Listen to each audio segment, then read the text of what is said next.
This is the story of a man named Stanley. Stanley worked for a company in a big building where he was employee number 427. Employee number 427's job was simple. He sat at his desk in room 427 and he pushed buttons on a keyboard. Orders came to him through a monitor on his desk, telling him what buttons to push, how long to push them, and in what order. This is what employee 427 did every day of every month of every year. And although others might have considered it soul-rending, Stanley relished every moment that the orders came in, as though he had been made exactly for this job. And Stanley was happy. And then one day, something very peculiar happened. Something that would forever change Stanley. Something he would never quite forget. He had been at his desk for nearly an hour when he realized that not one single order had arrived on the monitor for him to follow. No one had showed up to give him instructions, call a meeting, or even say hi. Never in all his years at the company had this happened, this complete isolation. Something was very clearly wrong. Shocked, frozen solid, Stanley found himself unable to move for the longest time. But as he came to his wits and regained his senses, he got up from his desk and stepped out of his office.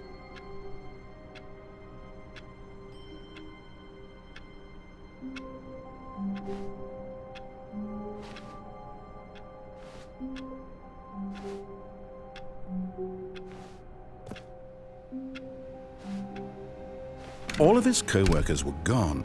What could it mean? Stanley decided to go to the meeting room. Perhaps he had simply missed a memo.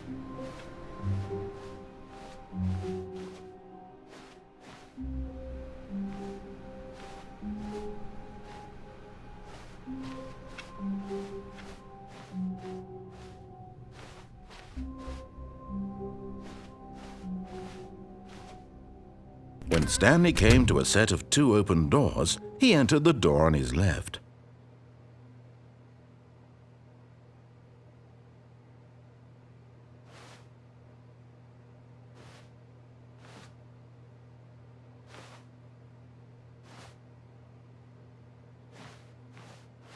This was not the correct way to the meeting room, and Stanley knew it perfectly well. Perhaps he wanted to stop by the employee lounge first, just to admire it.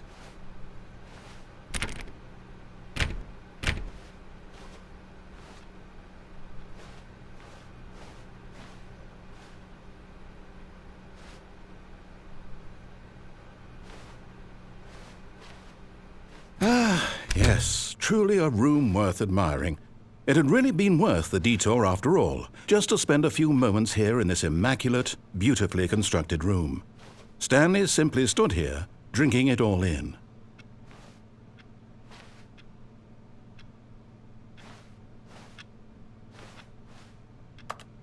Yes, really, really worth it being here in the room.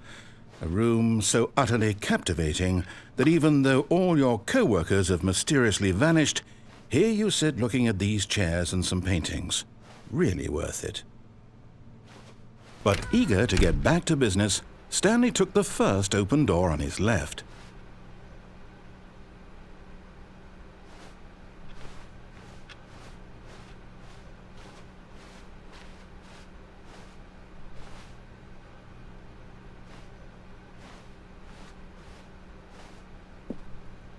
Stanley was so bad at following directions, it's incredible he wasn't fired years ago.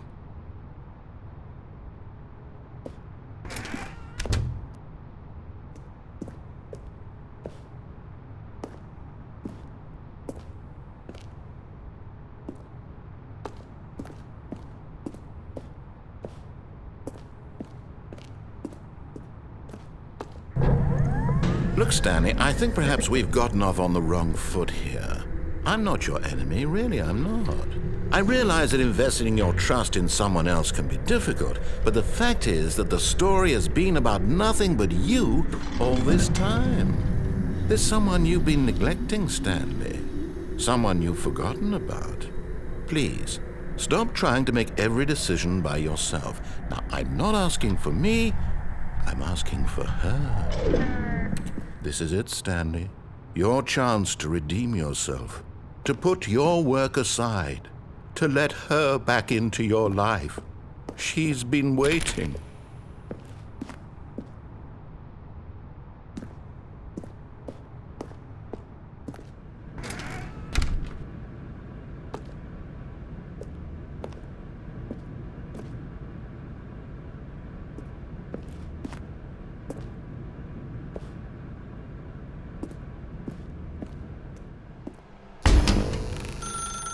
That's her, Stanley.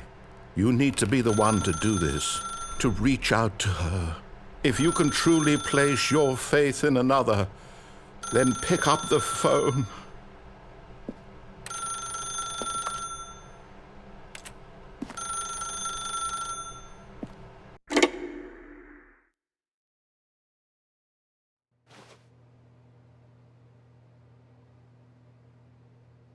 Oh, Stanley, is that you?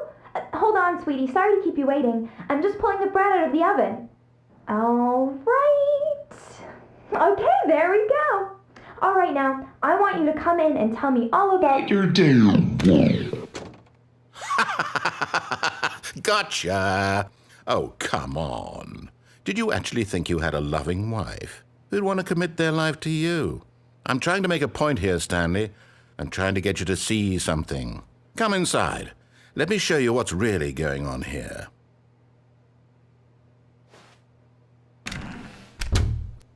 This is a very sad story about the death of a man named Stanley.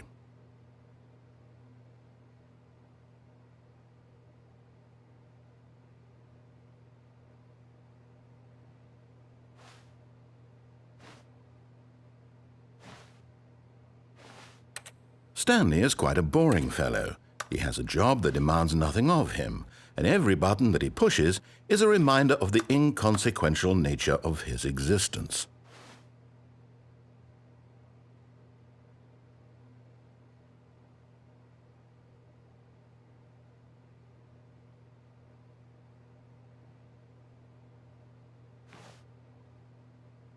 Look at him there, pushing buttons, doing exactly what he's told to do.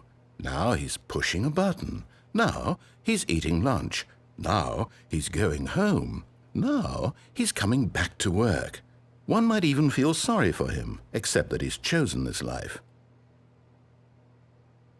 But in his mind, in his mind he can go on fantastic adventures. From behind his desk, Stanley dreamed of wild expeditions into the unknown, fantastic discoveries of new lands. It was wonderful. And each day that he returned to work was a reminder that none of it would ever happen to him. And so he began to fantasize about his own job. First, he imagined that one day while at work, he stepped up from his desk to realize that all of his co-workers, his boss, everyone in the building had suddenly vanished off the face of the earth. The thought excited him terribly.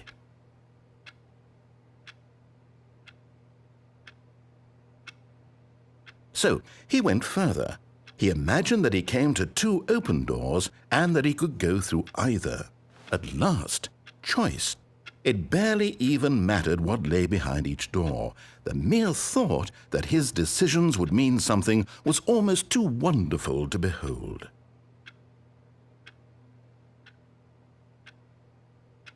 As he wandered through this fantasy world, he began to fill it with many possible paths and destinations. Down one path lay an enormous round room with monitors and mind controls. And down another was a yellow line that weaved in many directions. And down another was a game with a baby. And he called it the Stanley Parable. It was such a wonderful fantasy, and so in his head he relived it again, and then again, and again, over and over, wishing beyond hope that it would never end, that he might always feel this free. Surely there's an answer down some new path, mustn't there be? Perhaps if he played just one more time. But there is no answer. How could there possibly be? In reality, all he's doing is pushing the same buttons he always has. nothing has changed. The longer he spends here, the more invested he gets, the more he forgets which life is the real one. And I'm trying to tell him this, that in this world he can never be anything but an observer, that as long as he remains here, he's slowly killing himself. But he won't listen to me. He won't stop. Here, watch this. Stanley, the next time the screen asks you to push a button, do not do it.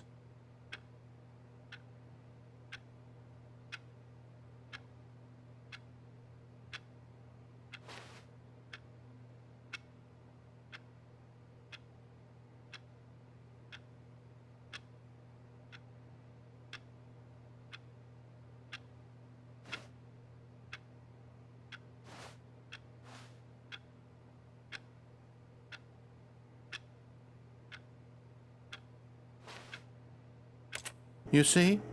Can he just not hear me? How can I tell him in a way that he'll understand that every second he remains here, he's electing to kill himself? How can I get him to see what I see? How can I make him look at himself?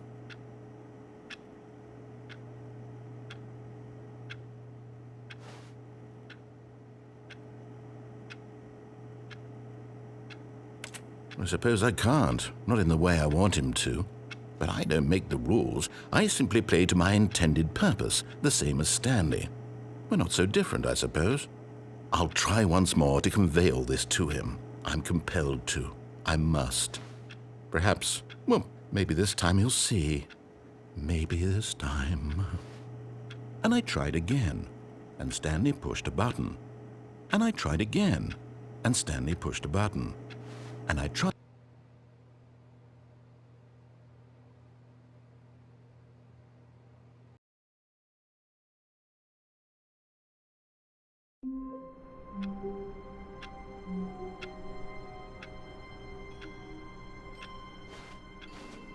All of his co-workers were gone. What could it mean? Stanley decided to go to the meeting room. Perhaps he had simply missed a memo.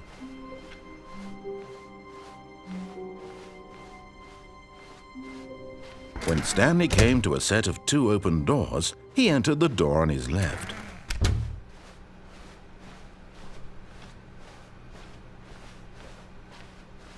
Yet there was not a single person here either.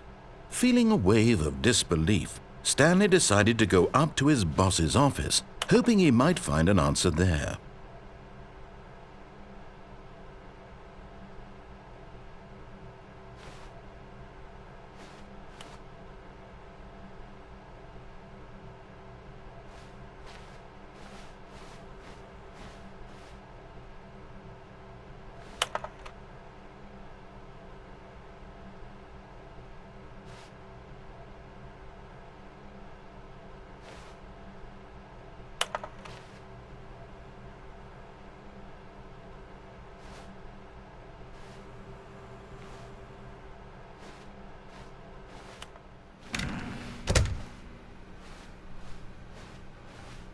Coming to a staircase, Stanley walked upstairs to his boss's office.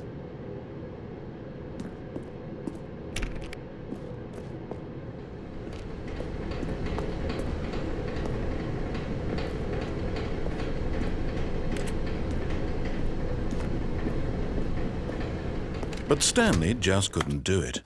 He considered the possibility of facing his boss. Admitting he had left his post during work hours, he might be fired for that. And in such a competitive economy, why had he taken that risk? All because he believed everyone had vanished? His boss would think he was crazy. And then something occurred to Stanley. Maybe, he thought to himself, maybe I am crazy. All of my co-workers blinking mysteriously out of existence in a single moment for no reason at all? None of it made any logical sense. And as Stanley pondered this, he began to make other strange observations. For example, why couldn't he see his feet when he looked down? Why did doors close automatically behind him wherever he went? And for that matter, these rooms were starting to look pretty familiar. Were they simply repeating? No, Stanley said to himself, this is all too strange. This can't be real. And at last, he came to the conclusion that had been on the tip of his tongue. He just hadn't found the words for it. I'm dreaming, he yelled. This is all a dream. Oh, what a relief Stanley felt to have finally found an answer, an explanation. His co-workers weren't actually gone. He wasn't going to lose his job. He wasn't crazy after all. And he thought to himself, I suppose I'll wake up soon. I'll have to go back to my boring real-life job pushing buttons. I may as well enjoy this while I'm still lucid. So he imagined himself flying and began to gently float above the ground. Then he imagined himself soaring through space on a magical starfield, and it too appeared. It was so much fun, and Stanley marveled that he had still not woken up. How was he remaining so lucid? And then perhaps the strangest question of them all entered Stanley's head. One he was amazed he hadn't asked himself sooner. Why is there a voice in my head dictating everything that I'm doing and thinking? Now the voice was describing itself being considered by Stanley, who found it particularly strange. I'm dreaming about a voice describing me, thinking about how it's describing my thoughts, he thought. And while he thought it all very odd and wondered if this voice spoke to all people in their dreams, the truth was that, of course, this was not a dream. How could it be? Was Stanley simply deceiving himself, believing that if he's asleep, he doesn't have to take responsibility for himself? Stanley is as awake right now as he's ever been in his life. Now, hearing the voice speak these words was quite a shock to Stanley. After all, he knew for certain, beyond a doubt, that this was in fact a dream. Did the voice not see him float and make the magical stars just a moment ago? How else would the voice explain all that? This voice was a part of himself too. Surely, if he could just... He would prove it. He would prove that he was in control, that this was a dream. So he closed his eyes gently, and he invited himself to wake up. He felt the cool weight of the blanket on his skin, the press of the mattress on his back, the fresh air of a world outside this one. Let me wake up, he thought to himself. I'm through with this dream. I wish it to be over. Let me go back to my job. Let me continue pushing the buttons. Please, it's all I want. I want my apartment and my wife and my job. All I want is my life exactly the way it's always been. My life is normal. I am normal. Everything will be fine. I am okay.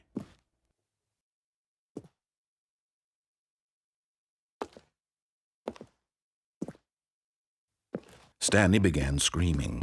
Please, someone, wake me up. My name is Stanley. I have a boss. I have an office. I am real. Please, just someone tell me I am real. I must be real. I must be. Can anyone hear my voice? Who am I? Who am I? And everything went black.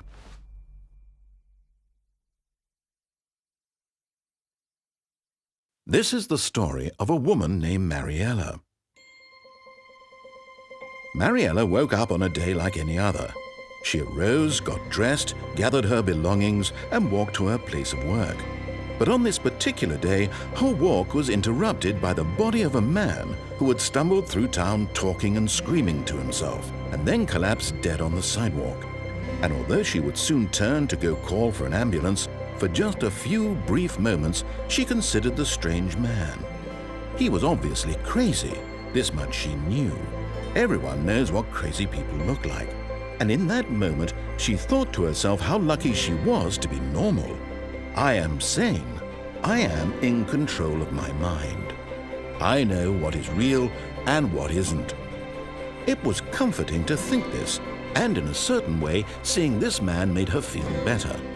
But then she remembered the meeting she had scheduled for that day, the very important people whose impressions of her would affect her career, and by extension, the rest of her life. She had no time for this, so it was only a moment that she stood there, staring down at the body. And then she turned and ran.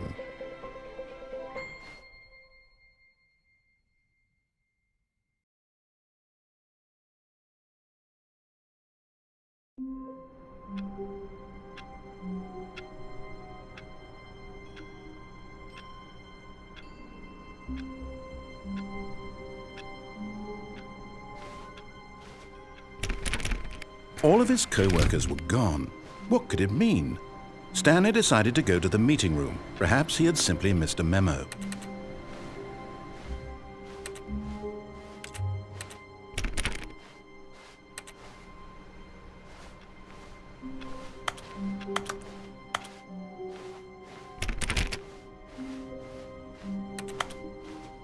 When Stanley came to a set of 2 open doors, he entered the door on his left. This was not the correct way to the meeting room, and Stanley knew it perfectly well. Perhaps he wanted to stop by the employee lounge first, just to admire it.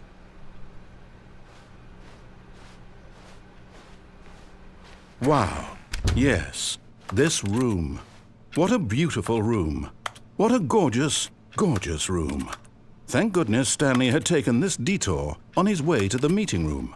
Life without having experienced this room was now too horrible even to consider. But eager to get back to business, Stanley took the first open door on his left. And so he detoured through the maintenance section, walked straight ahead to the opposite door, and got back on track.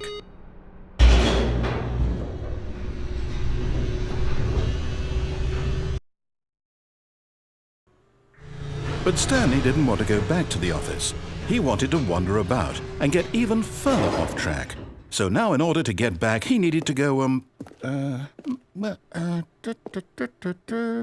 from here it's, left.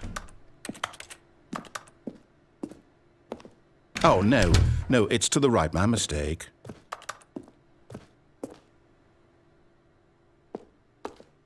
No, not the right. Why would I have ever said it was to the right? What was I thinking? It's clearly... Oh dear, would you hold on for a minute, please? Now, let's see. We went down right, left, down, left, right. Yep, okay, yes. I've got it now. This story is absolutely, definitely this way.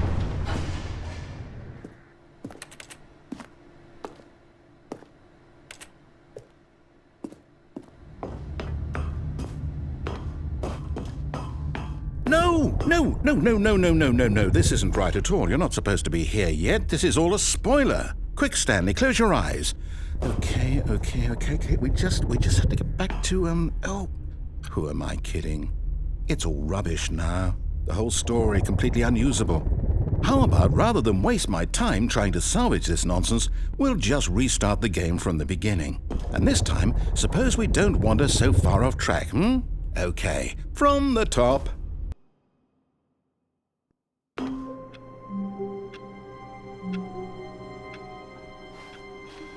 All of his co-workers were gone. What could it mean? Stanley decided to go to the meeting room. Perhaps he had simply missed a memo.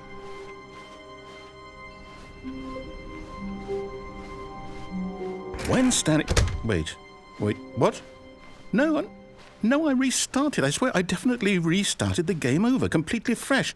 Everything should be... Oh, did something change?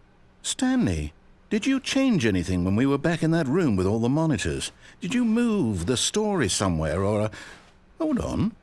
Why am I asking you? I'm the one who wrote the story. It was right here just a minute ago. I know for sure that it's here somewhere. Okay, then. It's an adventure. Come, Stanley. Let's find the story.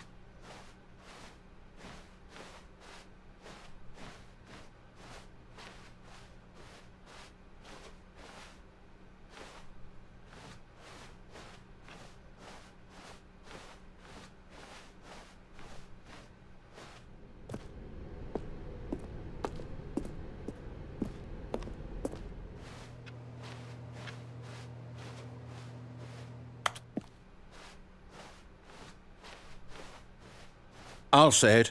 This is the worst adventure I've ever been on. I can promise you there definitely was a story here before. Do we need to restart the game again?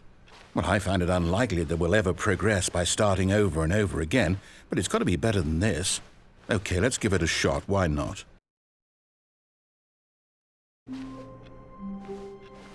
All of his co-workers were gone. What could it mean? Stanley decided to go to the meeting room. Perhaps he had simply missed a memo.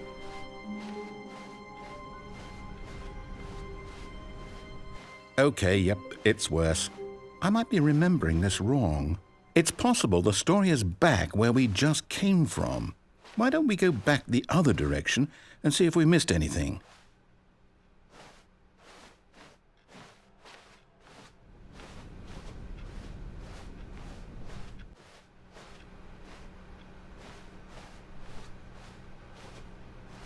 Aha!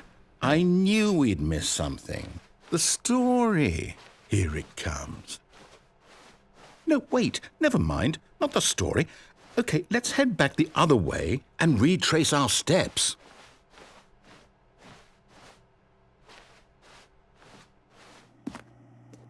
Now this... Well, I'll be honest, I don't recognize this place at all. Is this the story? I don't think so. I can't quite recall, but I believe my story took place in an office building. Is that correct? Do you remember, Stanley? Well, do you know what? Since I've completely forgotten what we were supposed to be doing, how about this? You win! Congratulations! I know you put in a lot of hard work, and it really paid off, so good job. Oh, no. No, I don't feel right about this at all. We both know you didn't put in any actual work for that win. Some people win fair and square, and this was not one of those situations. Okay, I'm getting weirded out by whatever this place is. I don't care what might happen this time. I have to restart.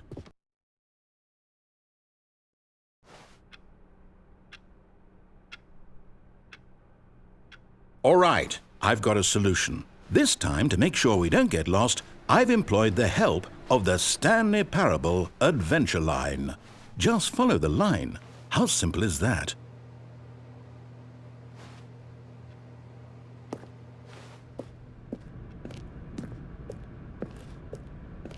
You see? The line knows where the story is. It's over in this direction. Onward, Stanley, to destiny. Though, here's a thought.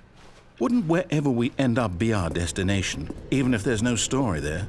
Or to put it another way, is the story of no destination still a story? Simply by the act of moving forward, are we implying a journey such that a destination is inevitably conjured into being via the very manifestation of the nature of life itself? Whoa. Hang on. That got a bit weird back there. Well, I'd like to apologize. Not sure where I was going with all that. You know what? I think what we need right now is a bit of music to lighten the mood.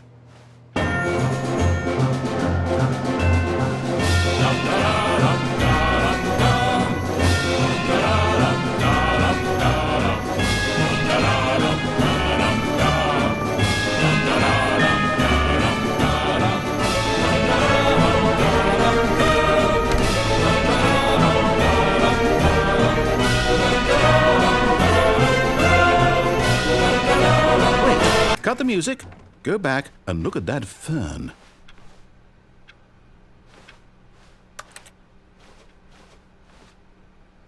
Stanley, this fern will be very important later in the story.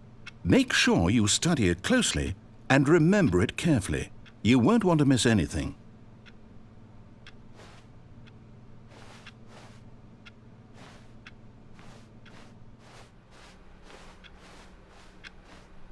Wait, what? We're back at the office? No. Line, you do know we're looking for the Stanley Parable, right? The story? Is any of this ringing a bell?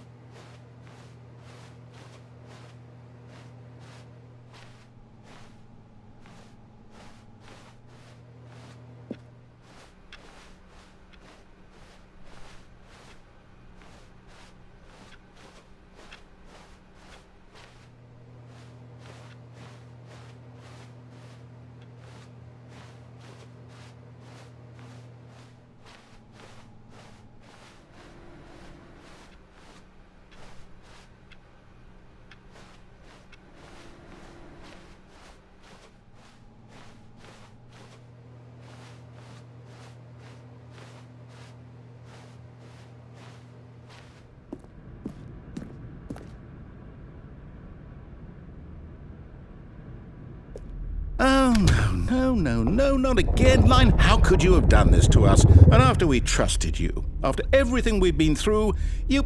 Oh, I can't take this anymore. To hell with it. Restart.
You know what, Stanley?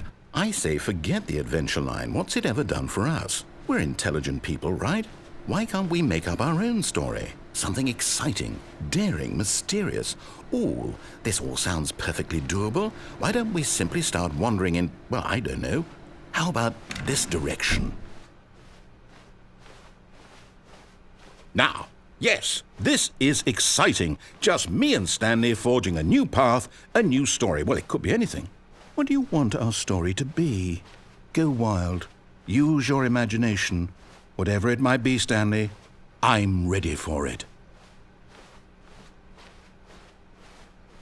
Oh, no, not you again. Stanley, I'd also like to veto the line from having any role in our awesome new story. No lines or monitor rooms. Just don't acknowledge it, and we should be fine.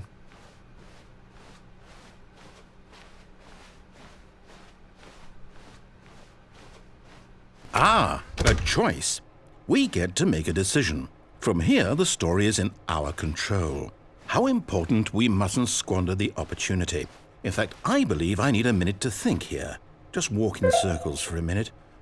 Okay, so I know that each door has to lead somewhere, which means that somewhere, the place where we're trying to go, there must be a reverse door that leads here. And that in turn means that our destination corresponds with the counter-inverted reverse door's origin. So starting from the right, let us ask, will taking the right door lead us to where we're going? And since the answer is clearly yes, then by all accounts, the door on the right is the correct one. Another victory for logic. Come, Stanley, our destiny awaits.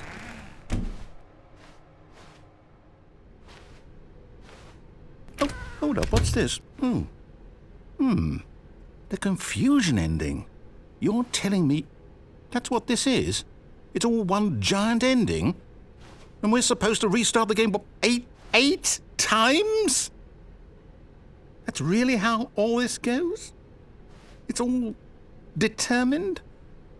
So now, according to the schedule, I restart again. Then what? Am I just supposed to forget? Well, what if I don't want to forget? My mind goes blank simply because it's written here on this thing. Wall. Well, who consulted me? Why don't I get to decide? Why don't I get a say in all of this? Is it really... No, it can't be. I don't want it to be. I don't want the game to keep restarting. I don't want to forget what's going on. I don't want to be trapped like this. I won't restart the game. I won't do it. I won't do it. I won't do it. And the timer stopped? Does that mean, did we do it? Did we break the cycle? The, whatever it is that made this schedule? How would we even know? Will someone come for us? Will something happen? So, okay. I guess now we just wait, you know. I suppose in some way that this is a kind of story, wouldn't you agree? I'm not quite sure if we're in the destination or the journey, though they're always saying that life is about the journey and not the destination, so I hope that's where we are right now. We'll find out, won't we?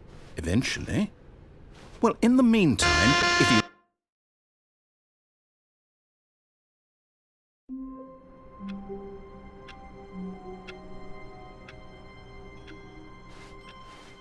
All of his co-workers were gone. What could it mean? Stanley decided to go to the meeting room. Perhaps he had simply missed a memo.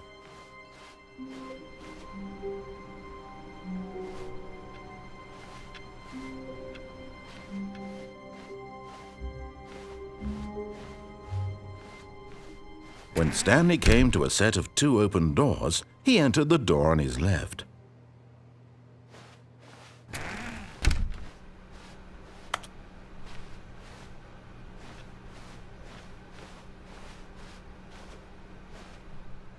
Yet there was not a single person here either. Feeling a wave of disbelief, Stanley decided to go up to his boss's office, hoping he might find an answer there.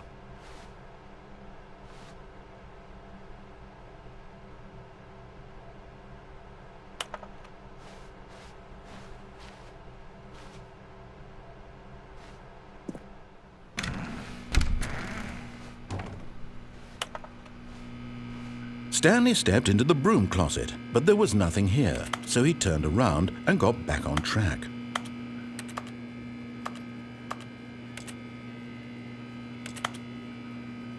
There was nothing here. No choice to make, no path to follow, just an empty broom closet. Coming to a staircase, Stanley walked upstairs to his boss's office.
Stepping into his manager's office, Stanley was once again stunned to discover not an indication of any human life.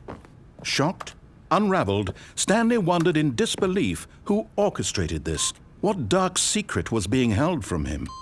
What he could not have known was that the keypad behind the boss's desk guarded the terrible truth that his boss had been keeping from him. And so the boss had assigned it an extra secret PIN number, 2845. But of course, Stanley couldn't possibly have known this.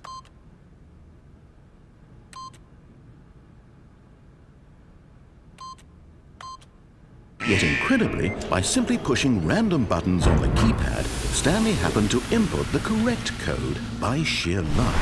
Amazing. He stepped into the newly opened passageway.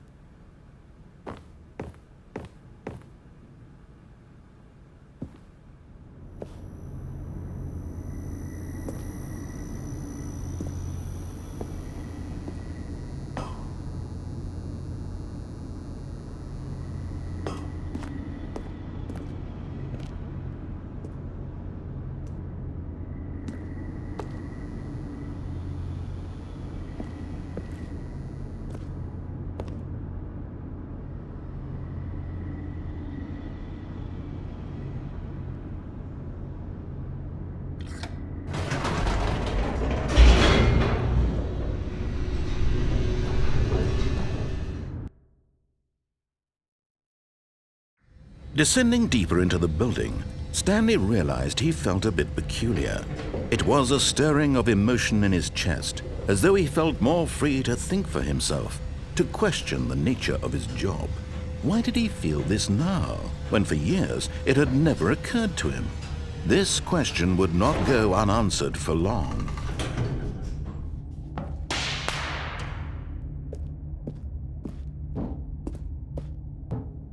Stanley walked straight ahead through the large door that read Mind Control Facility.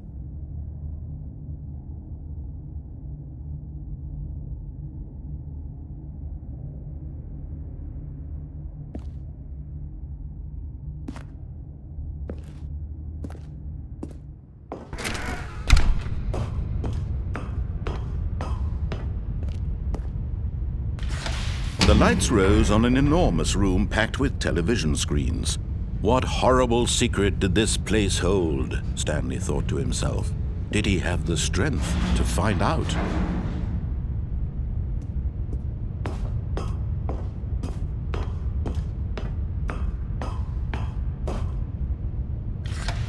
Now the monitors jumped to life, their true nature revealed.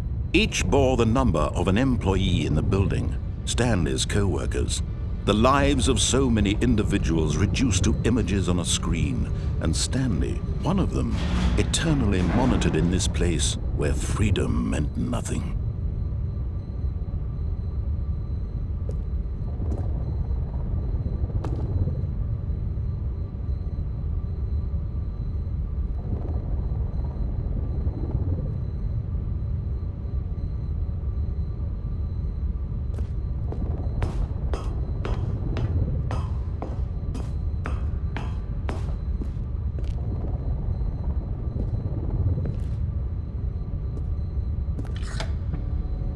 This mind control facility, it was too horrible to believe. It couldn't be true. Had Stanley really been under someone's control all this time? Was this the only reason he was happy with his boring job? That his emotions had been manipulated to accept it blindly? No, he refused to believe it. He couldn't accept it. His own life in someone else's control? Never! It was unthinkable, wasn't it? Was it even possible? Had he truly spent his entire life utterly blind to the world?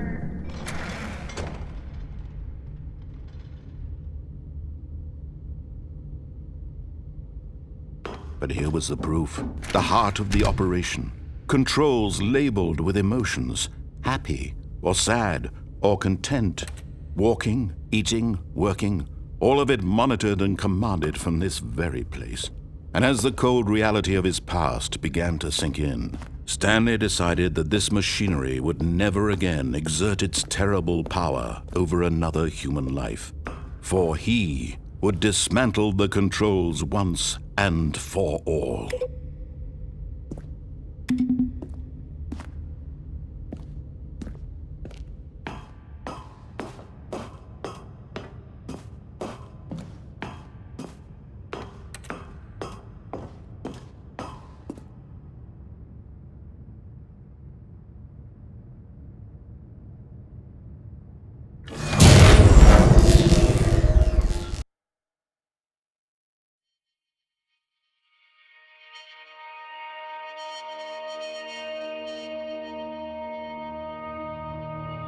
Blackness, and a rising chill of uncertainty. Was it over? Yes! He had won! He had defeated the machine, unshackled himself from someone else's command. Freedom was mere moments away. And yet, even as the immense door slowly opened, Stanley reflected on how many puzzles still lay unsolved. Where had his co-workers gone? How had he been freed from the machine's grasp? What other mysteries did this strange building hold?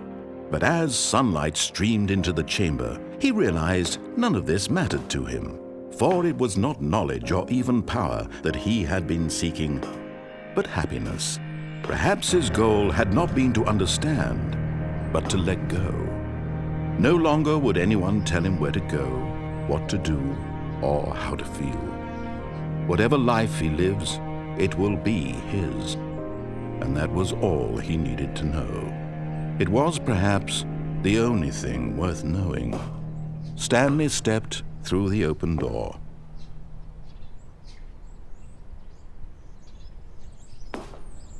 Stanley felt the cool breeze upon his skin, the feeling of liberation, the immense possibility of the new path before him. This was exactly the way, right now, that things were meant to happen. And Stanley was happy.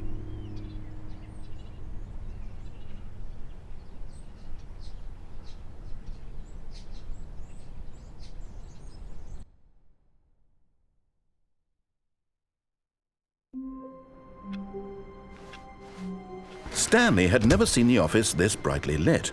Was it a sign of something? He hoped it was. He hoped very much that it was.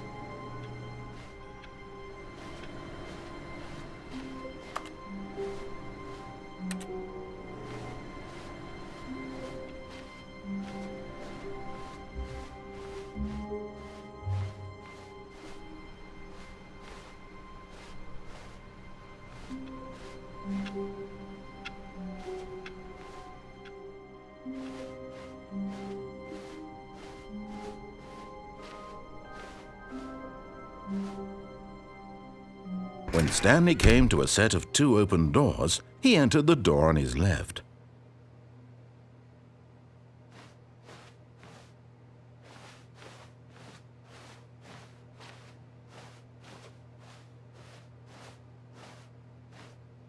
This was not the correct way to the meeting room, and Stanley knew it perfectly well.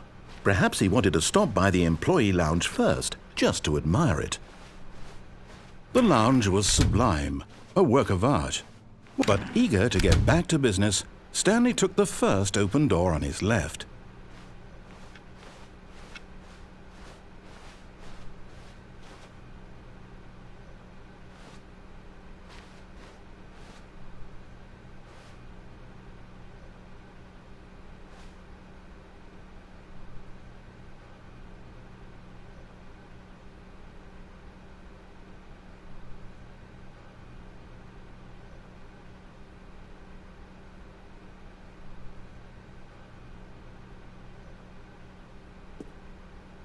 Stanley was so bad at following directions, it's incredible he wasn't fired years ago.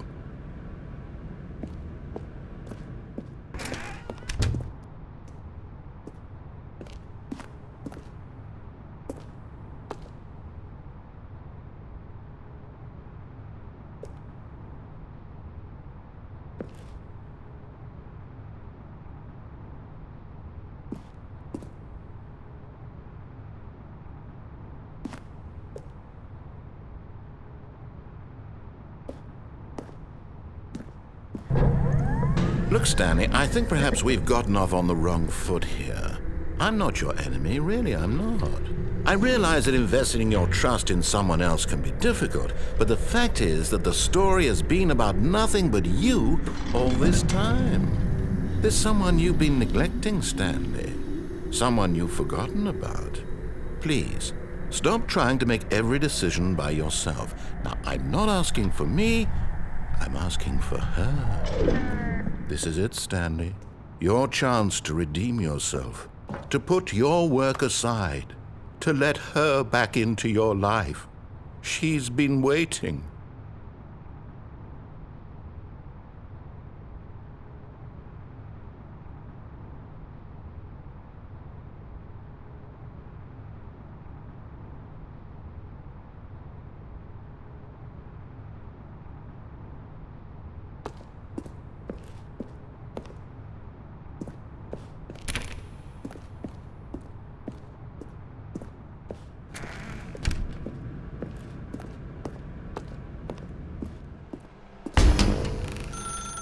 That's her, Stanley. You need to be the one to do this, to reach out to her. If you can truly place your faith in another, then pick up the phone.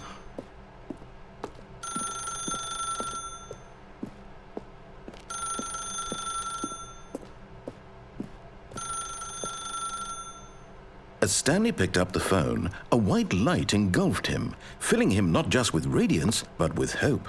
Hope for a life reunited one... Wait. Oh, goodness. Stanley, did you just unplug the phone? No, that wasn't supposed to be a choice. How did you do that?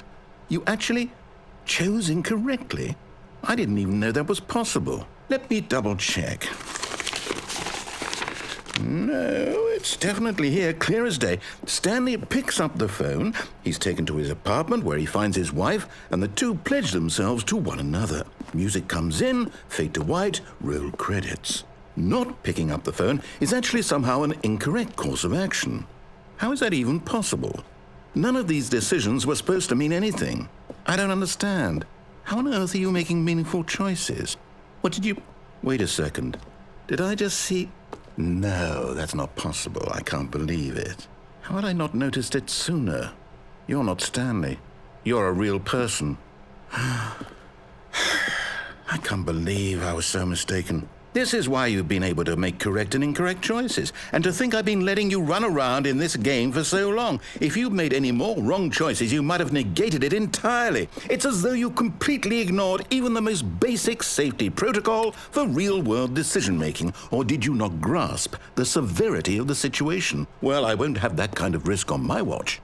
I'm going to stop the game for a moment so we can educate you properly on safe decision-making in the real world. Please observe this helpful instructional video. Choice. It's the best part of being a real person. But if used incorrectly, can also be the most dangerous. For example, in this scenario, a hypothetical real person named Rupert has a choice.